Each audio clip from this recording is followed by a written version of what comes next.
अस्सलाम वालेकुम, मैं हूं आपका होस्ट तारिक तनवीर। डिस्कवर पाकिस्तान के प्रोग्राम किसान का पाकिस्तान में आज हम आपको वेलकम करते हैं। नाज़रीन, अगर हम अक़वाम मुत्तहिदा के अदारा बराए खुराक जिसको FAO कहते हैं उसके मुताबिक देखें तो पाकिस्तान में चाय के इस्तेमाल के हवाले से पाकिस्तान 7वें मुल्कों में शामिल हो चुका है। हम दुनिया में सबसे ज़्यादा चाय इंपोर्ट करने वाले मुल्कों में शामिल हो गए हैं। अगर हम फ़ी कस इस्तेमाल की बात करें तो पाकिस्तान में हम 1.20 किलोग्राम चाय फ़ी कस आदमी पाकिस्तान में इस्तेमाल करता है। तो इस तरह आप देखिए, अगर पाकिस्तान की आबादी 22 करोड़ है तो हम 22-23 करोड़ किलोग्राम चाय सालाना बाहर से इंपोर्ट करते हैं, जिसके ऊपर हमारा तकरीबन $600 मिलियन रुपीज़ का खर्चा आता है। और ये इतना बड़ा ज़र मुबादला जो हम चाय की जो है इंपोर्ट के ऊपर ख़र्च करते हैं, इसको बचाना और इसके लिए हमें ख़ुद से बात करने के लिए बहुत ज़रूरी है कि हम पाकिस्तान में चाय की काश्त को फ़रोग़ दें। हमारे पास अब सिर्फ 2 रास्ते हैं, या तो हम चाय पीने की जो है हमारे पास मकदार इसको कम कर दें, और या फिर चाय उगाने के काबिल अपने आप को कर लें। तो आज हम मौजूद हैं जो हमारा पाकिस्तान में चाय का सबसे बड़ा अदारा national tea and high value crop research institute, जो कि मानसहरा के इलाके शंक्यारी में है, जहाँ पे 25 मई को सालाना हर साल चाय का कौमी दिन भी मनाया जाता है, जहाँ पे हम आपकी मुलाकात कराएंगे इस चाय के काश्तकारों से, इसके एक्सपर्ट से, और इसके साथ साथ हम आपको दिखाएंगे चाय का बहुत ही खूबसूरत जो बाग है, किस तरह का गार्डन लगता है, और इसकी टी प्रोसेसिंग यूनिट यानी चाय की फैक्ट्री भी जहाँ पे लगी है वो भी हम आपको दिखाएंगे।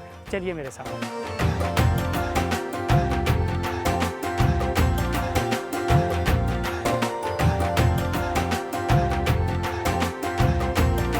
यहाँ पहुँच गए हैं टी गार्डन में, फंटास्टिक गार्डन। यहाँ पे ज्वाइन किया हमें अख्तर नईम साहब ने। अस्सलाम वालेकुम। कैसे हैं अख्तर साहब? खैरियत से? अल्लाह का शुक्र है। आप सुनाएं। आपका शुक्रिया सर, आपने हमें टाइम दिया।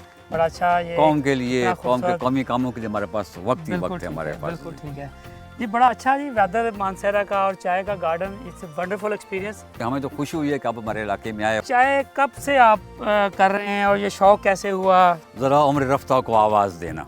शौक मुझे यूँ पैदा हुआ कि मैं देखता था जी, हमारे चाय के जो पहले काश्तकार थे जनाब रुस्तम खान एडवोकेट साहब, अच्छा, उन्होंने चाय लगाई हुई थी और मेरे घर के पास से वो चाय के बाग। और ये किस सन की बात है? 60 की बात, 60 से पहले की अच्छा, बात है। 1960 में पाकिस्तान में चाय लगनी शुरू हो गई थी। उस वक्त उसने लगाई थी, लेकिन उस वक्त मशरिकी पाकिस्तान मगरबी पाकिस्तान हुआ करता था उस सही। वक्त। डॉक्टर ब्राबंट जो थे, एक जर्मन माहिर थे, ये उनकी निगरानी में उन्होंने चाय की काश्त यहाँ पर की थी। हम उनके बागों में जाते थे, देखते थे उनको भी, और फिर यूँ हुआ कि मैं चला गया बाहर वापस। वहाँ पर मैंने तुर्की वालों को देखा चाय करते हुए। फिर मैं पाकिस्तान आया तो रुस्तम खान एडवोकेट साहब ने नए सिरे से चाय की उसका आगाज़ किया था। अच्छा, माशाल्लाह, बेहतरीन जी। तो मैं उनके पास जाया करता था और देखता था कि कर क्या रहे हैं, प्लकिंग करते करते। एक दफ़ा ऐसा हुआ कि उनके पास FAO के नुमाइंदे थे, जॉन सी फिलिप्स। वो आए, उनके बाग को उन्होंने मुआयना किया और मैं देखता था उनको सारे के सारे कि क्या कर रहे हैं क्या नहीं कर रहे। तो उन्होंने वो चाय पी थी ना जी, तो रुस्तम खान के हाथ की बनी हुई थी। उन्होंने जॉन सी फिलिप्स, उनकी टीम ने कहा कि हैंडमेड टी उस टाइम बन रही थी, कोई टी प्रोसेस नहीं था, कोई कुछ नहीं था। तो उन्होंने कहा आज मैं दुनिया की बेहतरीन चाय पी रहा हूँ। वाह, कमाल है। ये जॉन सी फिलिप्स के अल्फाज थे ये। हाँ।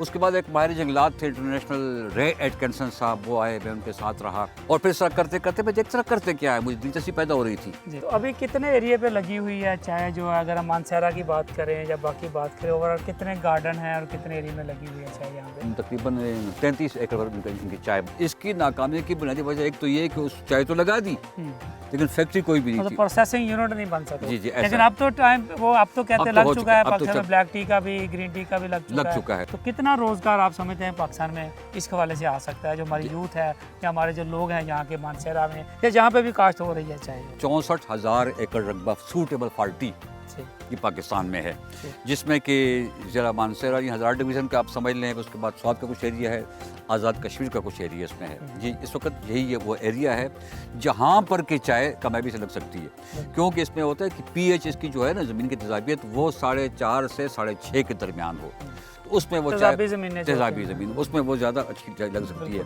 अगर उससे कम होती है फिर भी नहीं लगेगी, ज़्यादा होती है फिर नहीं लगेगी। तो इसमें वो ज़मीन की जो होती है ना तजाबियत वो उनको देखनी पड़ती है। तो ये सूटेबल रकबा यहाँ पर वो है। तो इससे एम्प्लॉयमेंट जो आएगी, तो एम्प्लॉयमेंट जो है अगर तमाम एरिए में लग जाए, जी, ख़वातीन भी होंगे, मर्द भी होंगे, मुकम्मल फैक्ट्री लगे, तो अगर सही तौर पर देखा जाए तो 12 लाख से ऊपर अफराद को रोज़गार मिल सकता है इससे। बिल्कुल सही। जैसे टी बोर्ड एक बना था, पाकिस्तान टी बोर्ड, जी जी, तो उसका क्या किरदार रहा, वो बना, इम्प्लीमेंट हुआ, उसके ऊपर बताइए ज़रा। इतनी देर से आप चाय के काम से मुंसलिक हैं और चाय आपने के सामने जैसे हिस्ट्री में भी है, तो टी बोर्ड का क्या किरदार था और उसके ऊपर रोशनी डाले जब। ऐसा था कि पाकिस्तान टी बोर्ड ऑलरेडी मौजूद था। ठीक। और ये कब बना था ये तो जब से पाकिस्तान बना था टी बोर्ड बना। ठीक। लेकिन हुआ ये कि जब वो मशरकी पाकिस्तान हमसे अलग होकर बांग्लादेश बन गया तो टी बोर्ड का दफ्तर तो वही था, तो वो बांग्लादेश टी बोर्ड बन गया। पाकिस्तान का जब अलहदा हुआ उसके बाद पाकिस्तान का जो अपना टी बोर्ड था वो बना ही नहीं, फिर वो बना ही नहीं, लेकिन बनाने की कोशिश की जा रही थी। लेकिन जो मैंने अर्ज़ किया आपसे ना, वो इस तरीके से तो टी बोर्ड के क्या एम्स एंड ऑब्जेक्टिव क्या थे, उसके ज़िम्मे क्या काम था? कंपनियों का और काश्तकार के दरमियान एक पुल का सारा काम करती बस एक ब्रिज है, फार्मर ने क्या लगाना है, कैसे लगाना है, रेट मुकर्रर करना है, उसका रेट मुकर्रर करना, तमाम चीज़ें उसकी जिम्मेदारी है। बदकिस्मती से यहाँ पर जो है पाकिस्तान ज़रीअ तहकीकाती कौंसिल ने जिम्मा लिया और उनके पास कोई साइंसदान नहीं था चाय लगा सके। जब ये लगेगी तो पानी ठहरेगा वहाँ पर, जब पानी ठहरेगा जड़ों में इसकी, तो वाटर लेवल इसका अप हो जाएगा इलाके का। दूसरा फ़ायदा। तीसरा फ़ायदा इसका ये है कि जो ये ज़मीन का कटाव हो रहा है और जो मिट्टी बहकर तरबेला डैम और मंगला डैम में जा रही है, डैम भर रहे हैं, वो रुक जाएगी यहाँ पर। बड़े फ़ायदे इसके ये है ना, सिर्फ एक ही फ़ायदा नहीं है कि तो फॉरेस्ट को भी इसमें केपी के गवर्नमेंट किस तरह इन्वॉल्व हो रही है अकेली? अगर केपी की गवर्नमेंट जा रही है, उनकी एक मोनोपोली क्रॉप है यहाँ की, जी जी, चाय की काश्त सिर्फ केपी के में मोस्टली जो इसी में हो रही है। पंजाब का तो मरी का कुछ एरिया आ रहा है, कश्मीर का कुछ एरिया है, बाकी सारा बडग्राम, स्वात और ये हमारा जो मानसरा है, ये तो सारा केपी के पास है। ये तो सारा केपी की मोनोपोली क्रॉप है। तो केपी की जो फॉरेस्ट गवर्नमेंट है या इसका डिपार्टमेंट है, वो क्या किरदार अदा कर रहा है? सूबे जो है वो ज़मीनें फॉरेस्ट की सूबे के पास है, पड़ी हुई है, लाजिम बात है, वो उन्होंने करना अभी उन्होंने यही कहा कि 30,000 एकड़ लैंड जो फॉरेस्ट डिपार्टमेंट की है वो डायरेक्टली सूट कर रही है चाय की। जो आपने फिगर दी है उसमें जो 30,000 लैंड जो है ना, वो भी ऐड है इसके अंदर। ये भी लैंड है जो चाय की काश्त के लिए मौजूद है। ऐसे ही है, बिल्कुल ऐसे ही है। देखिए जितना इसको वसी करेंगे ना जी, एक तो ये कि अक्सर ज़मीनें पहाड़ों पर देखें वो बंजर पड़ी हुई हैं। ये बंजर ज़मीनें जब वो आबाद करेंगे, चाय लगाएंगे, तो ज़मीनें आबाद हो जाएंगी। मुझे एक तुर्की वालों ने ये कहा था कि जितना रकबा आपके पास है उससे कम रकबा हमारे पास है, और हम न सिर्फ चाय में खुद कफील हैं बल्कि हम एक्सपोर्ट भी कर रहे हैं। बड़ी बात। तो पाकिस्तान में क्यों नहीं हो सकता? इसमें थोड़ा सा बता दीजिए कि ब्लैक टी कौन सी है, ग्रीन टी कौन सी है? ब्लैक टी और देखिए पौधों का फ़र्क होता है, मुख्तलिफ अक़साम है। अब कीने के पौधे और तरीके से हैं, आसाम वाले और तरीके से हैं, ये चाइना वाले और तरीके से हैं। ये आप देखें, अब देखें बाज़ जगह पर आप ये देख रहे हैं असल पिकिंग करनी है। हाँ देखिए पिकिंग करनी है। अब ये है कि बेहतरीन जो है ना जी, टू लीव एंड अ बड, ये बेहतरीन चाय बन रही है आपकी। ये वाला जो टू लीव एंड अ बड, ये बेहतरीन चाय बन रही है आपकी। नीचे के पत्ते लेंगे, हम लेते रहेंगे तो आपकी चाय की क्वालिटी कम होती जाएगी। ठीक है। अब एक और जगह पर ऐसा होता है कि ये जो आप बड ले रहे हैं ना, बड, इस बड की भी चाय बनती है और ये बड़ी कीमती चाय दरमियान में, इसको वाइट टी जो कहते हैं। White T. अब देखें यहाँ से ये सारे करते हैं, तो ये चाय अगर 100 रुपये किलो है ना जी, तो टू लीव एंड अ बड जो है ये 200 रुपये किलो होगी, और जो इस दूसरी बड वाली है ये 400 रुपये किलो हो जाएगी। इतना डिफरेंस है आपस में। अब ये देखें, ये डंडियाँ वगैरह जो प्रोसेस में ये डंडी वगैरह निकल जाती है। जब दुनिया में देखें, आप श्रीलंका देखें और देखें, तो जब चाय लगाता है तो चाय 4-5 साल तक तो उसमें कुछ हासिल नहीं होता। बिल्कुल ठीक है। इंटरक्रॉपिंग साथ की जाए, इंटरक्रॉपिंग करें या इनको उस 4-5 साल के लिए कुछ एड दें सालाना। काश्तकारों में जज्बा पैदा करें, जैसे कि अब आप एग्रीटूरिज्म वाले कर रहे हैं, जिससे फ़रोग मिल रहा है इसको, जिससे फ़रोग दे रहे हैं इसको। मेरा ख्याल है कि अगर इसी तरह ये जैसा कि प्रोग्राम होते रहें, लोग आएंगे इसके अंदर।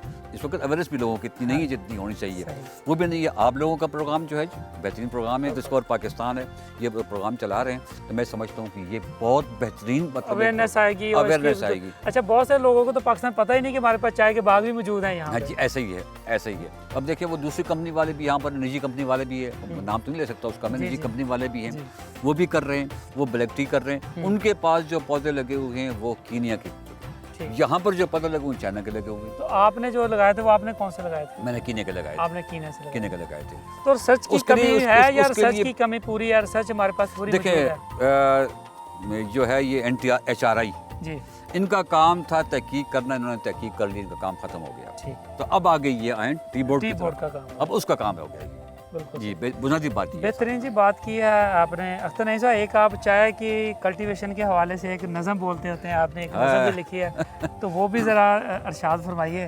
तो मैं चूँकि एक शायर भी हूँ वाह, और शायर के हिसाब से मैं कुछ ज़री कतात कहता हूँ, तो एक कथा सुन लीजिएगा। बात ये समझो और समझाओ, खाली ज़मीं पर चाय उगाओ, साथ ज़राअत जारी रखो, धरती माँ का हुस्न बढ़ाओ, बात ये समझो और समझाओ। बेहतरीन। इस पे देखें जी, हम ज़री ज़मीनों की बात कर रहे हैं कि बंजर ज़मीनों पर लगे हैं। बात ये समझो और समझाओ, खाली ज़मीन पर चाय उगाओ और साथ ज़राअत जारी रखो, इंटरक्रॉपिंग करें उसके अंदर, और धरती माँ का हौसला बढ़ाए इन्वायरमेंट के लिहाज से। यहाँ पर ये तमाम चीज़ों को मैंने इसमें ऐड कर दिया है। 4 मिसरों में मैंने तमाम चीज़ों को ऐड कर दिया। अख्तर साहब बहुत अच्छी बात की आपने, थैंक यू वेरी मच। असल बात यही है कि अगर हम एक ज़िंदा कौम होने का सबूत देना है तो हमें चाय की काश्त में खुद कफील करना पड़ेगा। बिल्कुल। कब तक हम बाहर की दुनिया से चाय मंगवा के कभी आधी कर दें, कभी इतनी कर दें, तो हमने बेसिकली ये मिशन के तौर पर हमने काम हमने लेना है। मिशन के तौर पे करना है, हमने अपनी चाय उगानी है। बहुत यही हमारा मिशन है। हम समझते हैं कि आप लोग जो है ना यहाँ पे बैठे हैं और आपका ये जो काज है उसको लेके जो है ना हम आगे बढ़ेंगे और लोगों को मोटिवेट करेंगे। हमने चाय की काश्त में अपना ज़र मुबादला भी बचाना है। ऐसा ही है, ऐसे ही बात कर चाहूँगा कि चाय लगाओ अपने लिए, कौम के लिए, बस एक ही बात। थैंक यू वेरी मच जी, बहुत शुक्रिया आपका। इंशाल्लाह इस आपके काज में जो है ना ये आप हमारा साथ दीजिएगा। कब आपने काम शुरू किया और क्या क्या काम हुआ? आपको पता है कि पाकिस्तान इस वक्त दुनिया का सबसे बड़ा टी इम्पोर्टर है। जी बिल्कुल। और अभी जो मज़ीद जो फिगर्स अब आ रहे हैं, तो इस वक्त तकरीबन 92 अरब रुपए की चाय जो है उस वक्त पाकिस्तान मंगवा रहा है।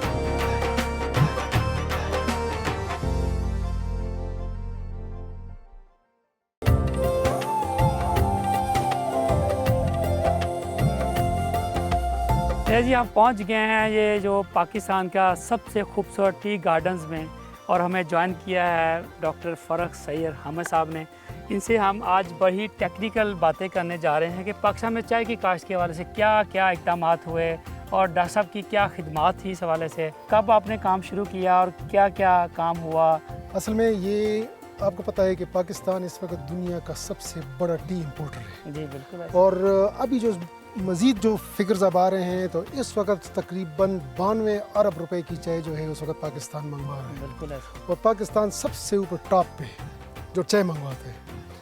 अल्लाह का शुक्र है कि हमारा मुल्क अल्लाह ने ऐसे पैदा किया कि इसमें मुख्तलिफ़ किस्म के जो हैं यहाँ पे हमारे मौसम है, गर्मी है, सर्दी है, मौसम ख़ज़ां है, ये सारे अल्लाह ने दिया हुआ है। ऐसा ब्लेस्ड कंट्री है। तो हमारा ये जो गवर्नमेंट ने ये फील किया कि हमारा ये फॉरेन एक्सचेंज इतना हमारा लग रहा है, तो चले हमें से पहले तो ईस्ट पाकिस्तान था, तो चले चाय उससे आ रही थी। बिल्कुल। जब वो जुदा हो गया तो फिर पाकिस्तान में ये चाय की ज़रूरत महसूस की गई। बिल्कुल सही। चाइनीज़ की मदद से फिर हमने इस एरिया को ऊपर जो है वो सर्वे किया, और सर्वे में ये हुआ कि आइडेंटिफाई किया कि यहाँ पे पोटेंशियल टी का है कि हम इस पे टी लगा सकते हैं। चाइना ने दोस्ताना में हमें सीड भी दे दी, आपने एक्सपर्ट्स भी भेज दिए, तो ये ज़मीन एक्वायर कर दी, और इसके एक्विजिशन के बाद यहाँ हमने ट्रायल शुरू कर दिया। चाय का पौधा जो है वो जब आप नर्सरी में लगाते हैं तो ये नर्सरी में तकरीबन 1 से 1.5 साल तक रहता है। तो डॉक्टर साहब इसको कलम से तैयार करते हैं, बीज से तैयार करते हैं, कैसे पौधा तैयार किया? इसके 2 तरीके हैं, एक कलम से करते हैं, एक बीज से करते हैं। ट्रेडिशनल तरीका इसका बीज का है, क्योंकि आपने स्टार्ट लेना और है। दोनों में फ़र्क कितना है? क्या फ़र्क क्या होता है? फ़र्क ये होता है जब आप बीज से लगाते हैं ना, तो बीज से तो आप प्लांट से, तो उसका रूट जो है वो टेप रूट कहते हैं उसको, बिल्कुल सीधा जाता है। फिर जब हम उससे कल में लेते हैं, हमारा मकसद ये होता है, हम देखते हैं जब आप 100 बीज लगाते हैं तो उससे 100 किस्म के पौधे निकलते हैं। हम उसमें फिर उसमें से बाज़ पौधे जो होते हैं जैसे एनवायरनमेंट से सूट करते हैं, बाज़ नीचे रह जाते हैं। हम देखते हैं कि जो पौधा सबसे बेहतरीन वो इस इन्वायरमेंट में वो देता है, हम उसको सिलेक्ट करते हैं।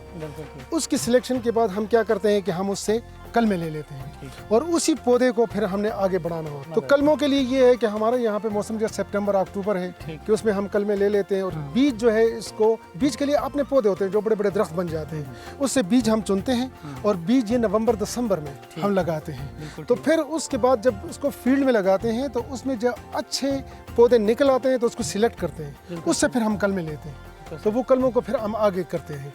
तो ये फील्ड में 4 से 5 साल तक ये डिपेंड करता है मौसम पे। बिल्कुल ठीक। मतलब बाज़ हमारे ऊपर के इलाके जो हैं वो ज़रा ठंडे हैं, वहाँ पे ज़रा मौसम ज़्यादा वो लेता है, और बाज़ इलाके जो हैं वो हमारे गर्म हैं।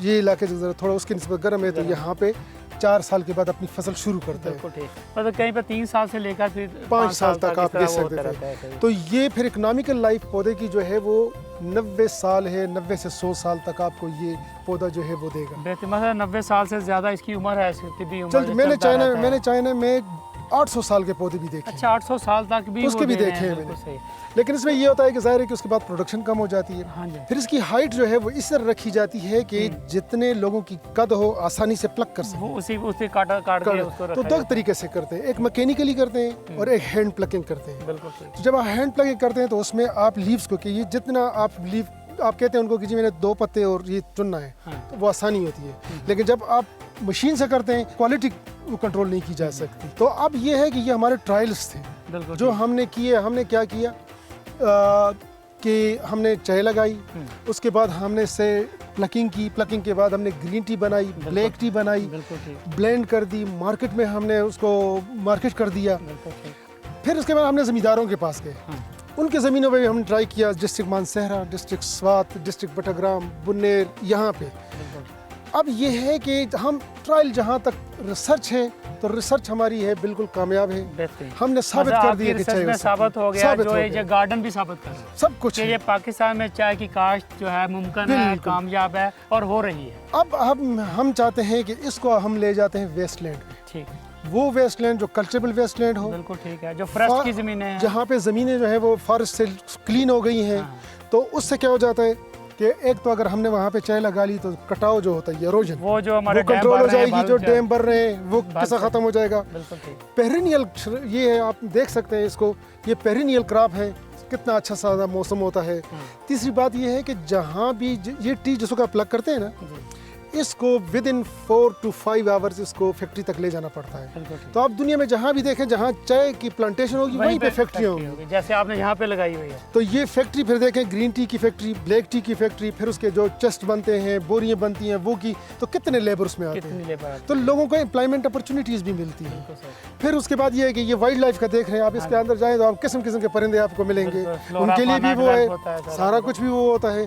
तो फ़ायदे इसके बहुत। और दूसरा ये है कि हमारे कम से कम जो ये इलाके हैं इसमें सारे पहाड़ या जो भी ये नंगे सारा इसको हम कवर कर सकते हैं। या अंडर स्टोरीज जिसको चाहिए, ऊपर जंगल हो, जंगल भी हमारी ज़रूरत है, नीचे जो खाली रकबे पड़े हुए हैं उस पे चाय लगाएं, क्रॉपिंग मसला लग सकता है। चाय लगाएं उसमें। फिर उसमें इस तरह करें कि वहाँ पे हमारी दुनिया के पेरिनियल ये वहाँ पे पानी है, उस पानी को मैनेज करना चाहिए, छोटे छोटे डैम बनाने चाहिए। तो हमारा जो ये क्लाइमेट चेंज आ रहा है, क्लाइमेट तो आजकल ये प्रॉब्लम है, श्रीलंका जैसा मुल्क जो है वो क्लाइमेट चेंज की वजह से इफेक्ट हो गया है।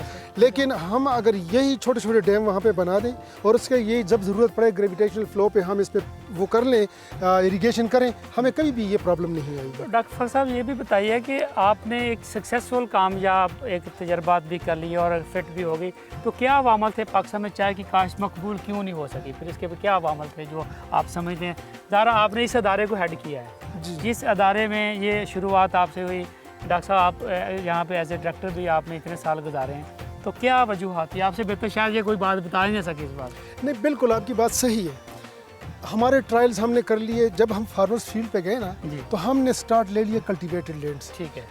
एक्चुअली वो करना था क्योंकि वो हमने ये साबित करना था कि टी हो सकती है। बिल्कुल ठीक।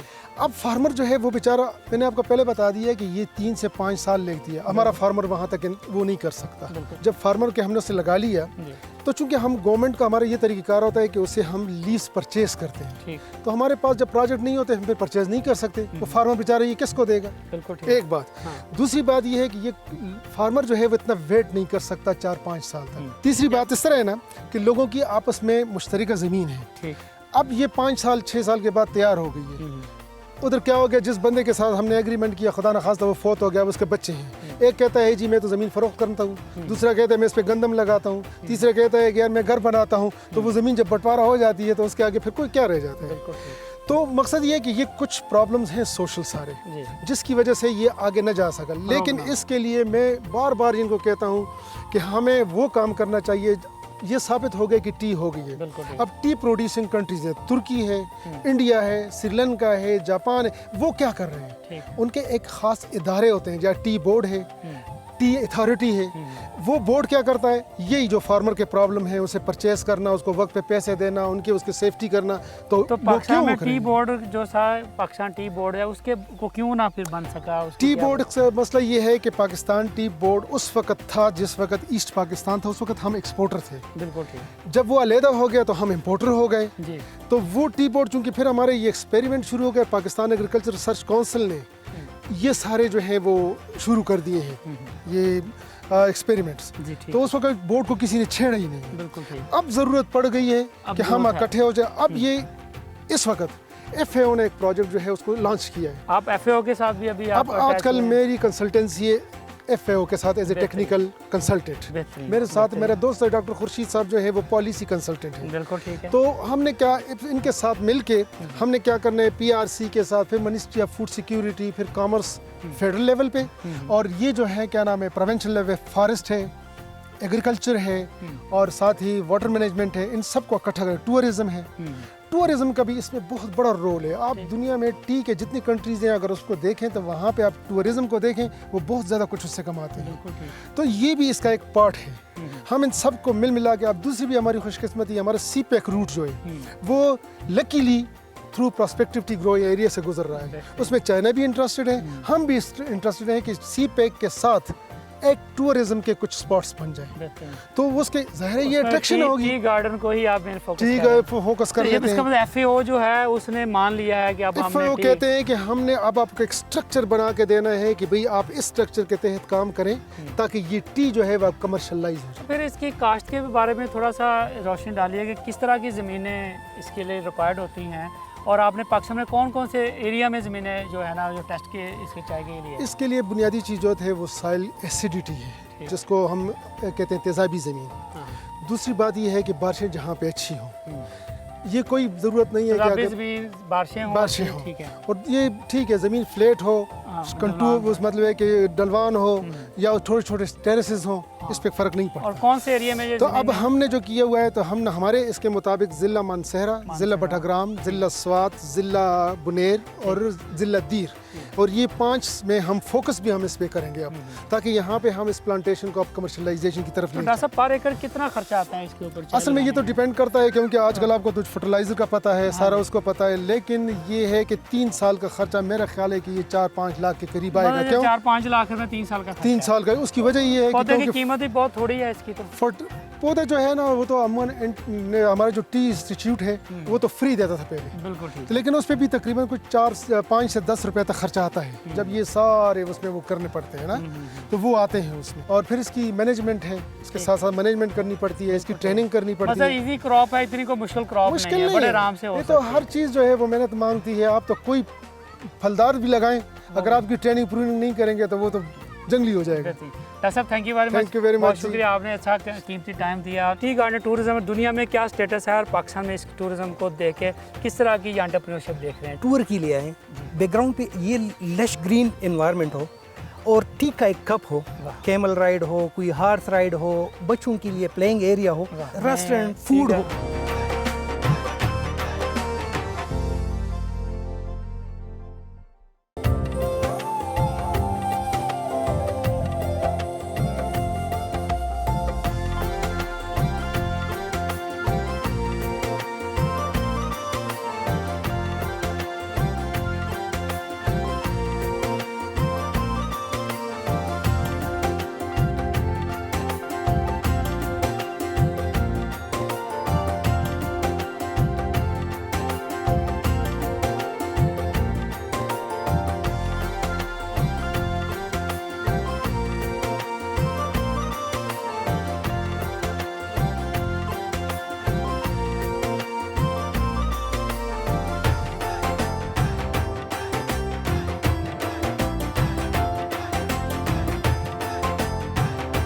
पाकिस्तान में बहुत कम लोगों को पता है कि यहाँ पे इतना बड़ा चाय का बाग मौजूद है। और ये जो सेकंड बात अभी हम आपसे शेयर करने जा रहे हैं कि ये जो ब्लैक टी है या हमारी जो वाइट टी है या हमारी जो ग्रीन टी है, वो एक ही पौधे से सारी की सारी चाय हासिल की जाती है। ये जो पहला इसके दरमियान में एक पत्ता आपको नज़र आ रहा है, ये दुनिया की बड़ी फाइनेस्ट टी होती है जिसको हम वाइट टी बोलते हैं। ये बहुत ही कीमती चाय होती है। इससे हम वो चाय लेते हैं जो दुनिया की सबसे फाइनेस्ट टी है, जिसको कहते हैं वाइट टी। फिर सेकंड जो थर्ड इसके लीफ हैं, इसी से हम ग्रीन टी जो है वो बनाई जाती है, और लास्ट में जो बचते हैं इससे हम ब्लैक टी बनाते हैं।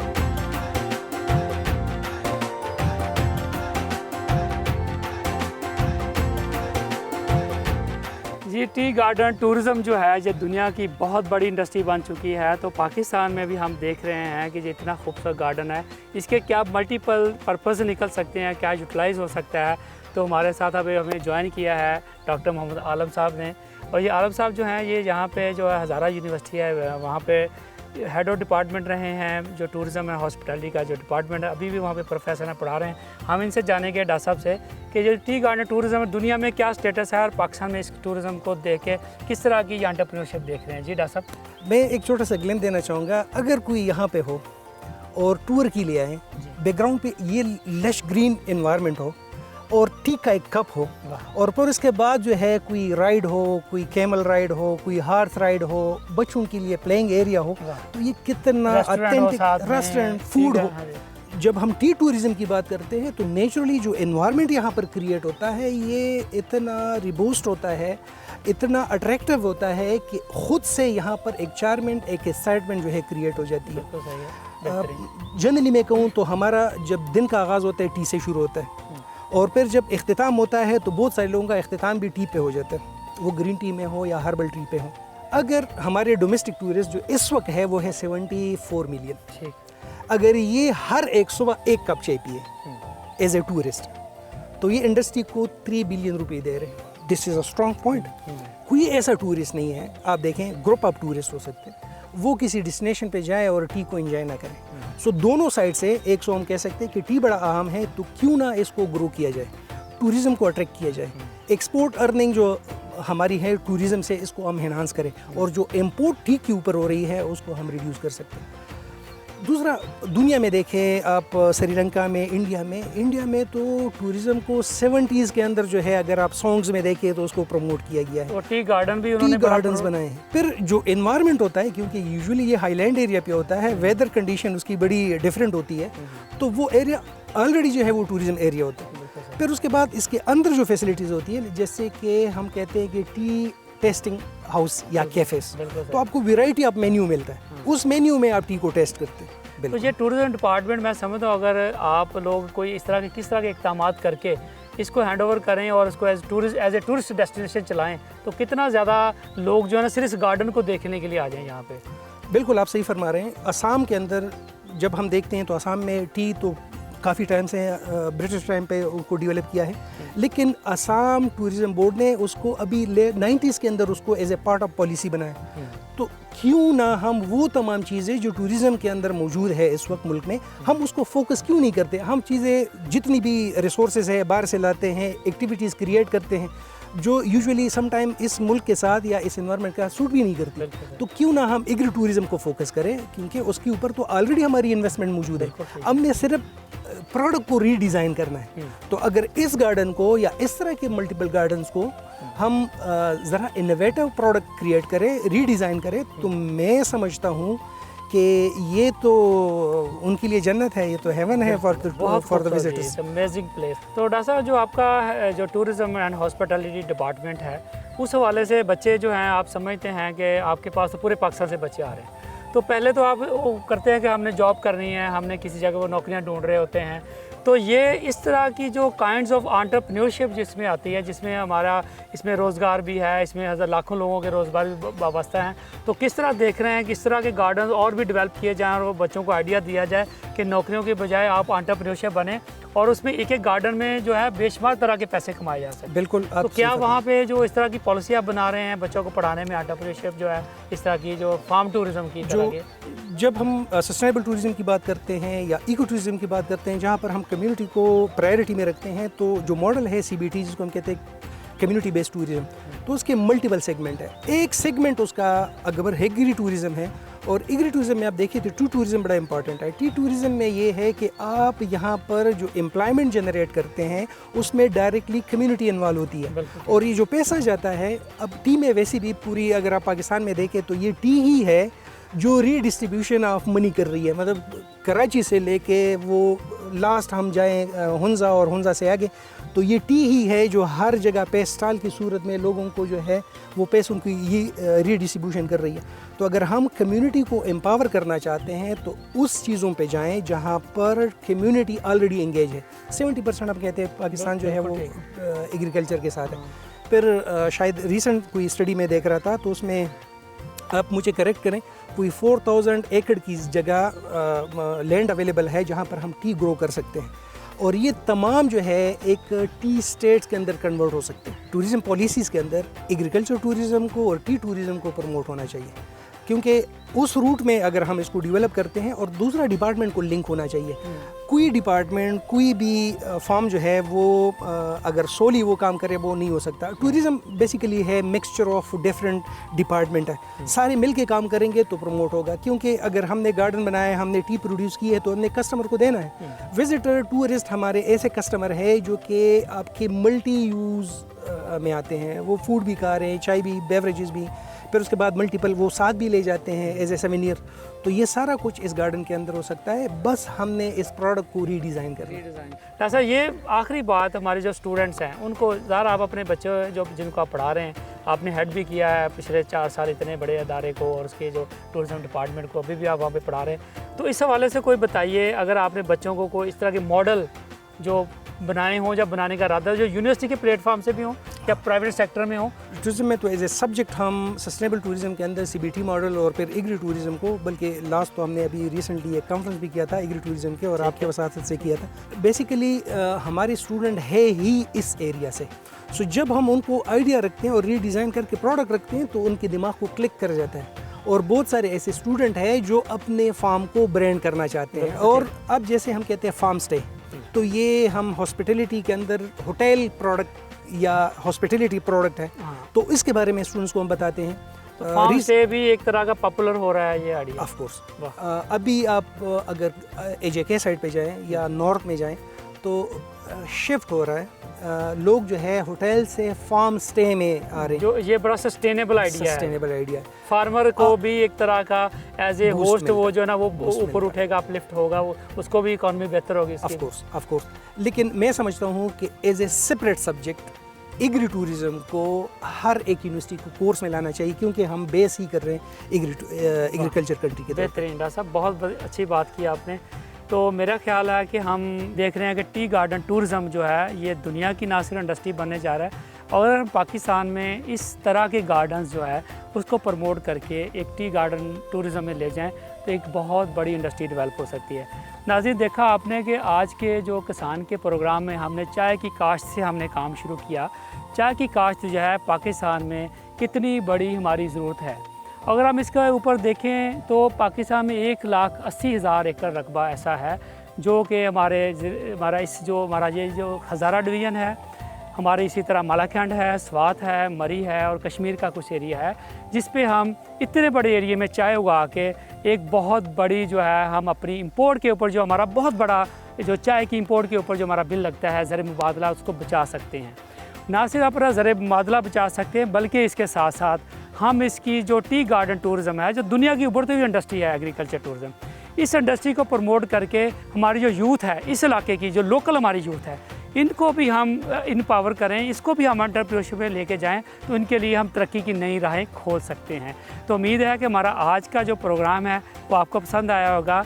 हम मिलते हैं आपसे अगले प्रोग्राम में नई मालूमात के साथ। तब तक के लिए मुझे और मेरी टीम को दीजिए इजाज़त, और आप देखते रहिए किसान का पाकिस्तान, सिर्फ डिस्कवर पाकिस्तान।